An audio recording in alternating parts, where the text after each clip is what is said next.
Përshëndetje miq të Business Magazine. Sot kam kënaqësinë që të kem në këtë intervistë ekskluzive shqiptarin e suksesshëm Krenar Komoni, i cili është themelues i Thrive, një nga kompanitë inovative teknologjike në fushën e monitorimit të dërgesave dhe zinxhirëve të furnizimit. Në këtë intervistë do të keni mundësinë që të njihni historikun e kompanisë, se si është që të krijosh një startup global nga një shqiptar në një vend të huaj këtë herë në Amerikë, por edhe perspektivën e krenarit mbi teknologjinë, inovacionin e më gjerë. Intervista fillon me njëherë pas këtij prezantimi, ndaj ju ftoj që ta ndiqni deri në fund.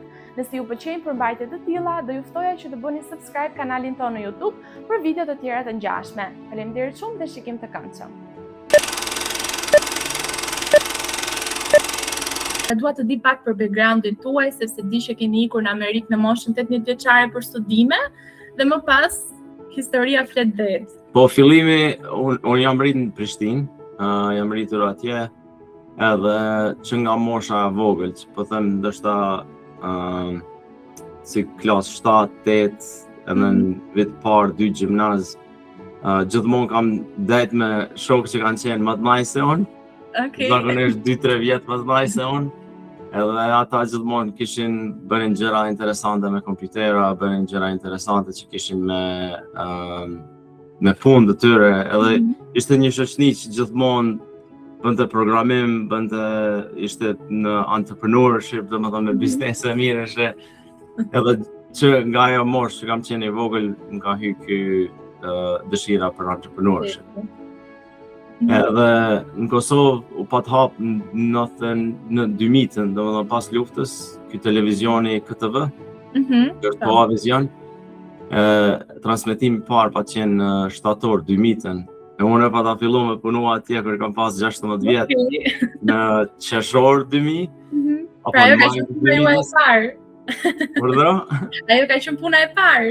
Ajo ka qenë puna e parë. E aty ato 3-4 muaj pa ta punu si designer 3D-s, pastaj pa ta punu si montazher për disa lajme gjëra që bënim, po aty pa ta mësu shumë për startups, sepse ishte fillimi një kompanie, domethënë ishte një deadline, s'di sa shtator pa qenë në 2000 që do të bëri transmetimi i parë, tëra punë do mbaroheshin për ato 3-4 muaj edhe pa ta mësu shumë aty. Po pastaj në moshën 17 vjet, gati 18, 17 vjet erdha në Amerikë në shkollë të mesme, edhe mbarova shkollën e mesme, pastaj vazhdova fakultetin, pastaj magjistraturën, doktoraturën, ende se kam kryer. Me sa e keni nisur Thrive, sa punonjës kanë qenë fillimisht? Dhe sa jemi sot? Në ditën e parë kam qenë vetëm vetë, domethënë kompaninë e kam filluar vetë. Në fillim. Si bash, edhe ideja ka qenë që backgroundi tim është në inxhinieri. Domethënë nëse jam më specifikisht është në inxhinieri elektronike. Edhe më specifikisht se ajo është në inxhinieri elektronike pa tela, domethënë wireless. Wireless, pa. E në këtë wireless edhe në magjistraturë, po edhe punë që i kam bërë këtu në Amerikë me disa startups kanë qenë dizajnimi çipave të radiove, domethënë jam dashuruar me frekuenca, radiofrekuenca. Edhe kur u martova, gruan e kam nga Shqipëria, nga Korça. Fantastike. E baba i saj ka pas një kompani të transportit dhe kishte maune, si i thënë maune, jo kamiona. Edhe me gjithmonë kur shkojsha në shtëpi ai kishte dëshirë të dinte ku janë maunet. Edhe bënte telefonata në shoferat se ku janë. Edhe i thashë emrin e ka Alçi. Thash Alçi, unë do ta bëj një GPS vetë, do ta fus në maune, që të dish pastaj ti ku i ke. Edhe kështu filloi ideja. Edhe domethënë kompaninë fillova vetë. Po. Tani jemi 300 vjet nduket, 310 vjet. Në sa shtete të botës jeni përhapur, jeni zëruar? Kemi punëtor më duket në 18 shtete. Fantastike. Po shumica janë në Amerikë, Kosovë, Norvegji, Meksik, Afrikë Jugore dhe Kinë. Fantastike. Pra, pak a shumë e shpërndar kudo. Po si funksionon Thrive? për klientat është një gjë që më pëlqen shumë detajësh, që është një gjë shumë e thjeshtë. Domethënë klienti do që të dinë ku janë mallrat.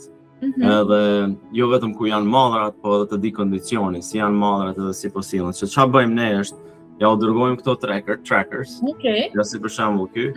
Klienti i merr këto trackers, e shtyp një buton këtu, edhe fut në mall, mbi mall. Për shembull malli është me lule shtryuze ose drellza në Kosovë, ose është me servera ose elektronike ose televiziona që futen në maune, në kamion, në trailer ose në container. Ato futen para se të mbyllet container apo trailer, e marrin një tracker e fusin mbi mall, zakonisht mbi palet. Edhe aty tani kjo në real time e transmeton me 2G, me 3G, me 4G, me LTE, sikur telefoni jot. I transmeton edhe tregon se ku është, po edhe çfarë po ndodh. A është nxehtë, a është ftoftë, a është rrëzuar. Ndodhet, po. Po, i ka të tëra ato sensorët edhe din ku janë. Po ka edhe një sensor për dritë. Se për shembull nëse hap dikush edhe do ta vjedh, ose ndonjë hajn do ta marr për shembull gjërat, kjo sensori dritës tregon që hey, dikush e ka hapur maunën. Edhe du të rarë. Për ngajmëron, identifikon në kohë reale, fantastike. Sa e vështirë ishte, pra cilat ishin ato sfidat e fillimit, sidomos për një shqiptar në Amerikë? E di, janë sfida se kur je i rritur në Kosovë apo Shqipëri, unë jam domethënë rritur në Kosovë. Edhe në kohën e luftës edhe vjen pas luftës në një vend, thjesht askush nuk njeh. Edhe nuk ke ndonjë pedigre apo nuk ke ndonjë propavi që thot njeriu, ok, do investoj në krenarin, sepse krenarin e njoh, krenari ka qenë i suksesshëm. Ti je thjesht një njeri që ke mbaruar shkollë dhe ose s'ke mbaruar shkollë, s'ka lidhje, po që ke filluar biznes dhe do të marr para nga investorët, po ata nuk kanë ndonjë besim. Kështu që e vështirë ka qenë fillimi sepse jam munduar shumë derisa kam gjetë investor, po çka kam vrejtë është edhe këtë e kam si vet besim edhe si vet kuptim që të gjithë në këtë botë kemi lindur, edhe ca kemi lindur në Kosovë, ca kemi lindur në Shqipëri, ca kemi lindur në Afrikë, ca kemi lindur në Amerikë. Ajo është domethënë një lotari që nuk e kontrollojmë. Po atë që mund të kontrollojmë është çfarë bëjmë pas asaj. Edhe nuk duhet lejojmë mendjet se pe ka kemi lindur apo pe ka kemi ardhur na kufizu se ku po dojmë me shku. Atë gjithmonë kam pas si njeri, si fëmijë, domethënë shikoj veten të barabartë me tërë popullatën njerëzore në këtë botën, si jemi sipas me gati e di që shumë e kemi shumë më vështirë, ca e kemi njerëz që kanë më lehtë, po tëra i kemi po kalojmë nëpër sfida ndryshe jetësore.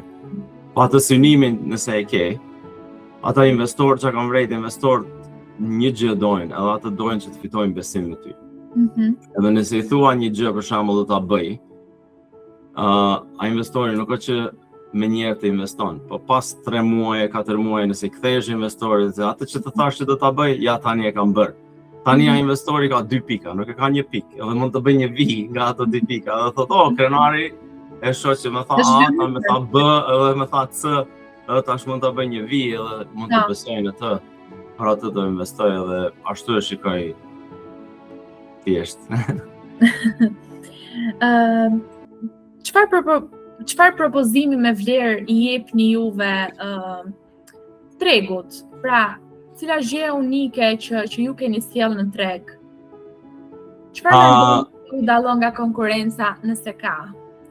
Ka ca konkurrent, po kemi shumë gjëra unike. Ne kemi qenë të parët që kemi sjellur trackers që kanë qenë me 5G, ja si kjo për shembull këtu, që kanë qenë edhe të lirë. Ai ka qenë produkti i parë që ju keni produkti ka pas më herët që s'kanë qenë shumë suksesshëm, po në fund të 2019, se kompania ka filluar në 2015. Në fund të 2019, fillim 2020, se kemi nxjerrë këtë tracker të parë me 5G.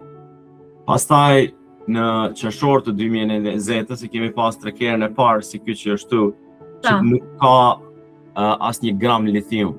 Domethënë, tra bateri që kemi në iPhone, në në laptop që i ke baterit një kanë lithium, edhe lithium batteries nuk janë shumë të mira për ambientin. Për kemi qenë parë për mjedisin, edhe kemi qenë të parë që kemi bërë një tracker pa lithium që është me nickel metal hydrate.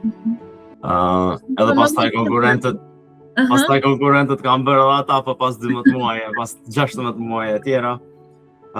Kemi qenë parët në aspektin e softverit që kemi shumë intuitive, edhe është i thjeshtë të përdorur, edhe lidhet shumë thjesht me sistemet menaxhuese të transportit, të depove të ndryshme, edhe këto janë dy gjëra thjeshta, po them që kemi pas, po plus një send që kemi që është unike është accuracy, si thuhet tash. Oh my god. Për shembull, nëse lokacioni, ta dish tamam. Saktë, pra saktësia. Shumë i saktë, saktësia e lokacionit është shumë e lartë. Precize. Bash. Fantastike. Si mendoni, cilat kanë qenë ju si themelues, cilat kanë qenë ato aftësitë apo cilësitë më të rëndësishme që kanë kontribuar në suksesin tuaj deri më tani? Patjetër si drejtuesi i kompanisë, Besoj që dy janë shumë me rëndësi. Një është që mësova pak si vonë, e nga mësuar në 2017-18, është mundësia për me i dëgju klientët. Zakonisht si entrepreneur, si njeri që kur fillon biznesin, mendon që ideja jote është më e mira në botë dhe vetëm teknologjia jote është më e mira në botë. Po është shumë mirë të dëgjosh klientët edhe të bisedosh me ta, dhe se ata e din zakonisht shumë mirë se ku përdojnë me shku dhe që përdojnë me bo. Edhe e dyta është, domethënë, një gjë që shumica e njerëzve din që nuk bën më dorëzu. Nëse e din që kjo është një gjë që do ta bësh edhe di që ka nevojë në këtë botë, atëherë vetëm një arsye që kompania dështon është nëse udhëheqësi dorëzohet.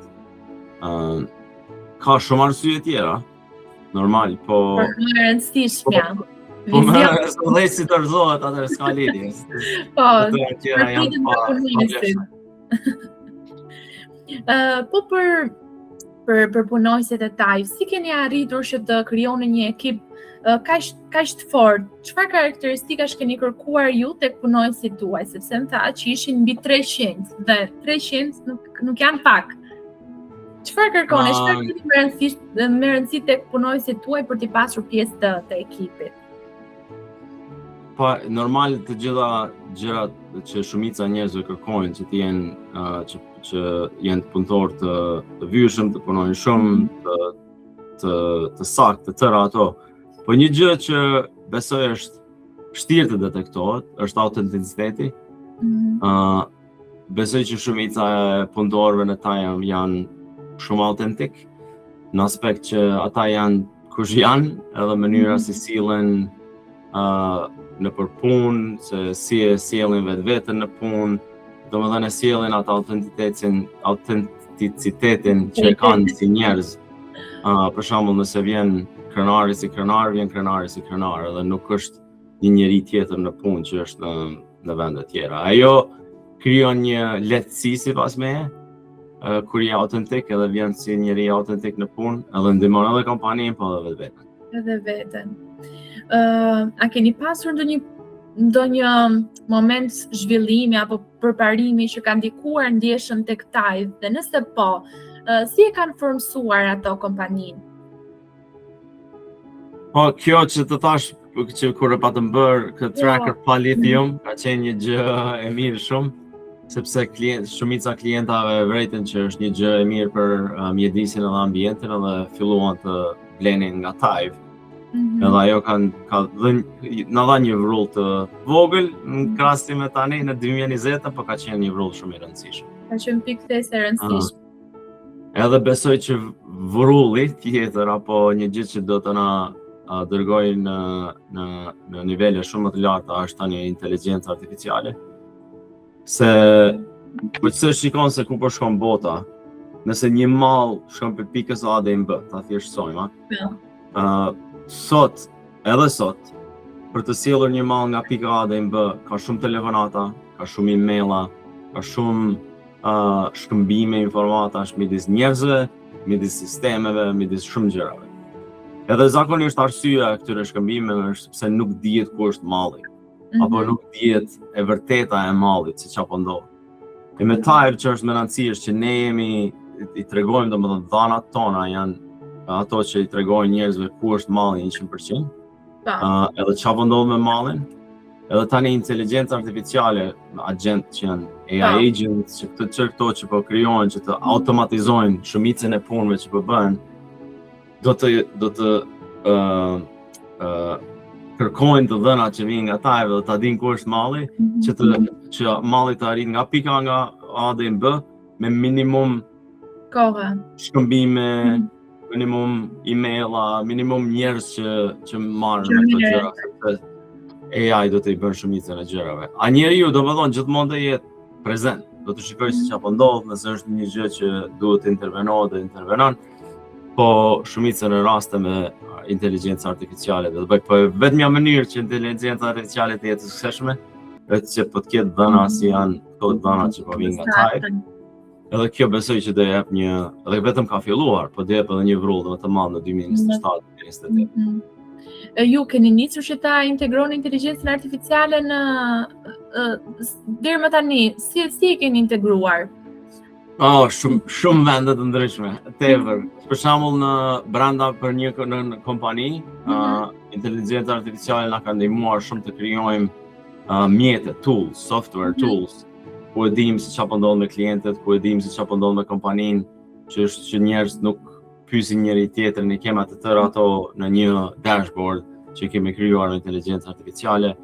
Pastaj me klientët kemi krijuar një gjë që quhen Tyve AI Labs, ku bëjmë prototipe për një javë apo 2 javë me klientët me njëherë me inteligjencë artificiale. Edhe gjëja tjetër, tretë është atë që të thash, në aspektin ku shkon malli për pikës A B, si ta automatizojmë. Për shembull, nëse ndodh një gjë në maune, edhe është mbi 2 gradë Celsius, edhe ato malla do të jenë në 0. Sistemi me njerë bën telefonatën me inteligjencë artificiale, automatikisht, edhe dikush e merr telefonin tregon, ndoshta nuk është në rregull, rregullon, pastaj inteligjenca artificiale shikon a ka rregulluar. Këto gjëra që shumica e njerëzve i bëjnë tani manualisht, ajo është e ardhmja. Dhe kjo patjetër që i shërben shumë edhe klientëve për të ruajtur mallin, sepse janë një problem i tillë që mund të ndodhë se teknologji është që mund të ketë edhe probleme, i lehtëson shumë punë dhe i kushton para në fund të ditës, sepse nëse malli nuk duhet të jetë mbi 2 gradë siç është, patjetër që nuk do jetë më funksional, apo po të flasim për luleshtrydhet që e përmendëm si shembull, nuk do jetë. Ose vaksinat, ose gjërat që janë. Si vazhdon të inovoj kompania juaj pas kaq vitesh të cilën e keni krijuar? Jeni në një hap me zhvillime teknologjike, besoj që ndodhin jo vetëm inteligjencën artificiale, po edhe më të tjera. Po, absolutisht. Një gjë që besoj që duhet për të qenë suksesshëm, sidomos këtu në Tyve, është që non-stop të kemi inovacion. Edhe unë besoj që produkti s'ka nevojë të jetë i pari në botë. Domethënë i pari me një gjë, i pari, po të jetë produkti i drejtë apo produkti i duhur. S'ka nevojë të jetë i pari, edhe nëse është i dyti që del. Nëse shikon për shembull iPhone, nëse shikon AirPods, nëse shikon të gjëra, ka pas produkte tjera që kanë qenë më përpara. Të ngjashme edhe më përpara, po kur ka dalë kjo, ka dalë tamam i duhur dhe i mirë, edhe ashtu siç e do klienti. Edhe ashtu besoj që në Tyve kemi shumë një roadmap, domethënë një të ardhmë shumë të filtër të pastër në krahasim për trackers ku do shkojmë me hardware. Edhe besoj që kosto do bie shumë, që një ditë nuk do jemi vetëm në miliona, apo do të jemi në 10 miliona, 100 miliona në malla të ndryshme në tërë botën, po plus edhe inovacionet që bëjmë me inteligjencë artificiale në software, që të krijohet kjo automatizimi, supply chain i zinxhirit, është një ëndër që besoj që do arrihet për 3-4 vjet, 5 vjet. Ky është edhe vizioni sa ardhmes, domethënë, për Dive-in. Yes. Ju e përmendët pak më lart që tha që klientët, pra gjëja më e rëndësishme që duhet bërë është për të dëgjuar nevojat e klientëve tuaj. Ju si qëndroni të lidhur me këto nevojash? Pra, si e keni komunikimin me klientët për të kuptuar se çfarë po shkon mirë dhe çfarë mund të përmirësohet në marrëdhënie me ta, në lidhje me ta?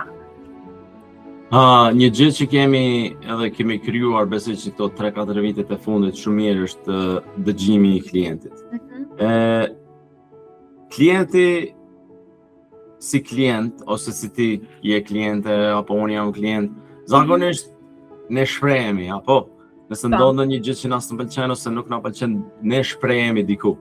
Ose shprehemi te menaxheri i accountit, ose shprehemi në customer support, ose shprehemi në warranty claim, ose shprehemi diku shprehemi. Po të ato shprehje zakonisht kompanitë nuk i marrin të tëra. Zakonisht e kanë një channel apo një kanal ku i marrin të tëra, po tjerat i ikin. E çfarë mundohemi ne në Dive është që gjitha ose shitcat për shembull, klientat shprehin edhe në shitca. Të tëra vendet ku ka shprehje, që ti marrim ato dhe t'i fusim në një vend që e kemi edhe aty pastaj menaxherat e produktit, menaxherët që mirën me ato gjëra e shikojnë, edhe pastaj e rendisim, e shikojmë, prioritizojmë, s'u ti bëjmë të tëra ne tani, nëse janë 1000 shprehje, ndoshta 10 do t'i bëjmë këtë javë, po jo të tëra 1000. Rëndësika të dëgjohen dhe të bëhen në një moment. Ja, ajo është me rëndësi. Ato e bëjmë, besoj që kemi domethënë gjithmonë ka më mirë, po kemi një feedback loop, një rrotullim që ndjekim me klientin. Duke folur për vendimet, cilat kanë qenë ato vendimet më të vështira që keni bërë si CEO, si drejtues, jo financiare, por të lidhur me njerëzit e me kulturën?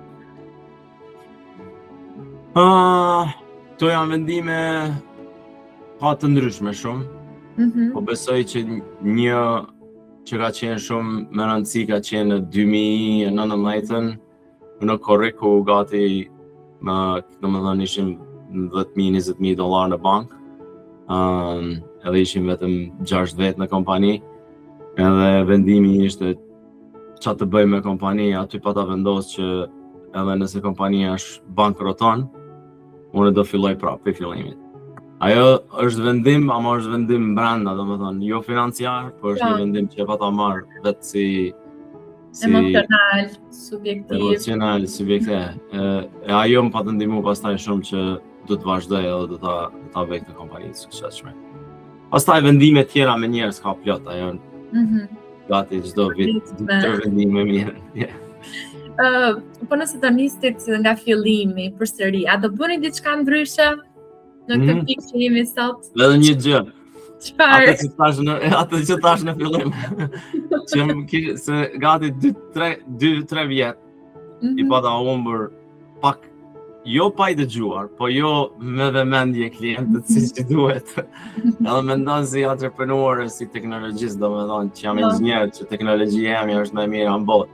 Po duhet me dëgju klientët.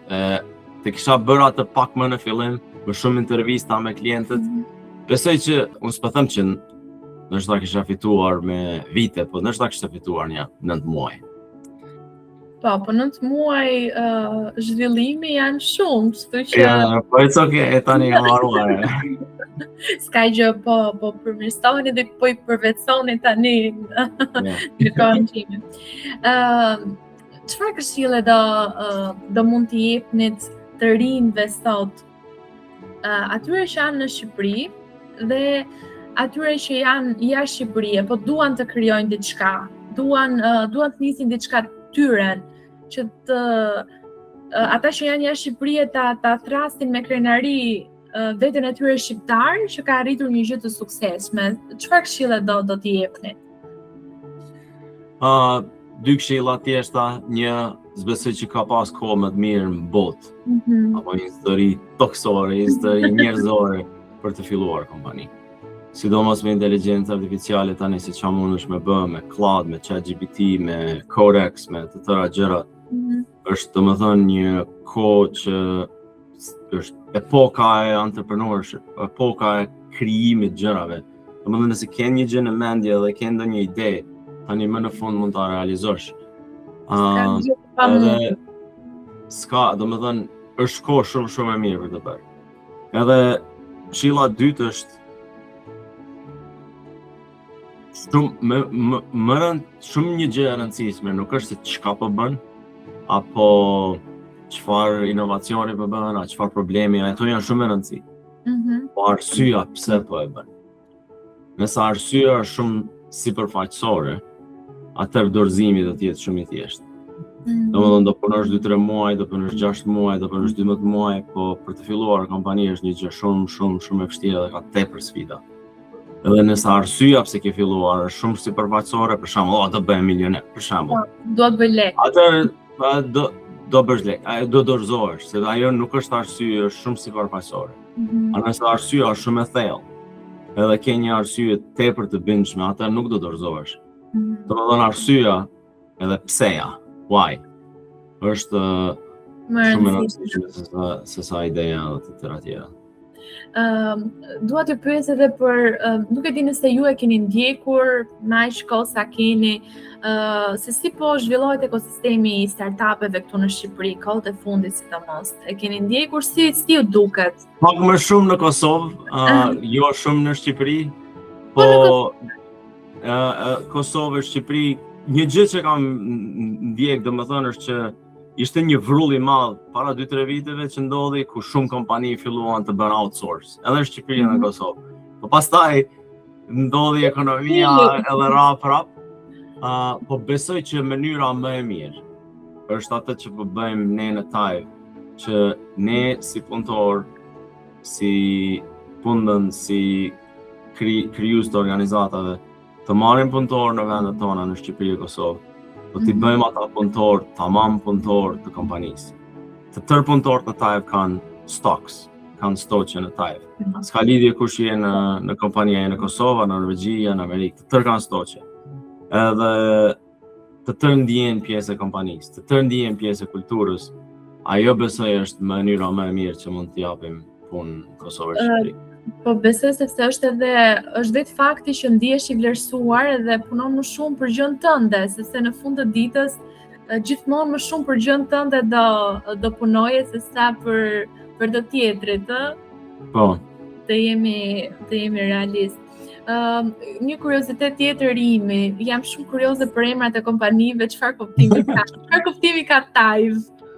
Thaive, unë të kisha dëshirë një kompani me 4 shkronja. Okay. Se shumica kompanive që janë shumë të mëdha në botë kanë 4 shkronja, si Nike, Fila, Dell, Uber, Lyft, Audi makina, Ford makina, shumë kanë 4 shkronja. Edhe kur e kisha trekjerën e parë që bëra, bukët e kam këtu. Jeni nga këto. Gjëra që mbinte mend atëherë ishte se çfarë po bën ky, edhe fjalë që më ranë mend ishin active, intuitive, sensitive, quantitative, edhe 4 shkronjat e fundit tip, po thash kërkush do ta tret tip do ta bëj Thaive. Fantastike, më pëlqen shumë historiku pas vendosjes së emrave të kompanive, është gjithmonë fantastike dhe është shumë interesant gjithmonë. Dhe pyetja e fundit, se nuk dua të të mbaj dhe shumë, si e mendon, a mund të vi Thaive në Shqipëri? Besoj që po. Si në Kosovë, të jem transparent tani, ta është vlera e parë. Kosovë një, jam lindur atje, e di shumë mirë vendin, po plus edhe kisha njerëzit që kisha besimin, fillimin. Shqipëri kam sa shoqëri, domethënë, një njerëz, po jo aq shumë sa në Kosovë, ku kam jetuar 17 vitet e mia. Po besoj që duke u rritur nevojit të shkojmë në Shqipëri. Edhe ekosistemi, edhe çka keni bërë, besoj në krahasim se ç'ishte Shqipëria para 10 viteve, është ditë e natë. Është zhvilluar, edhe statistikat e tregojnë patjetër. Ja.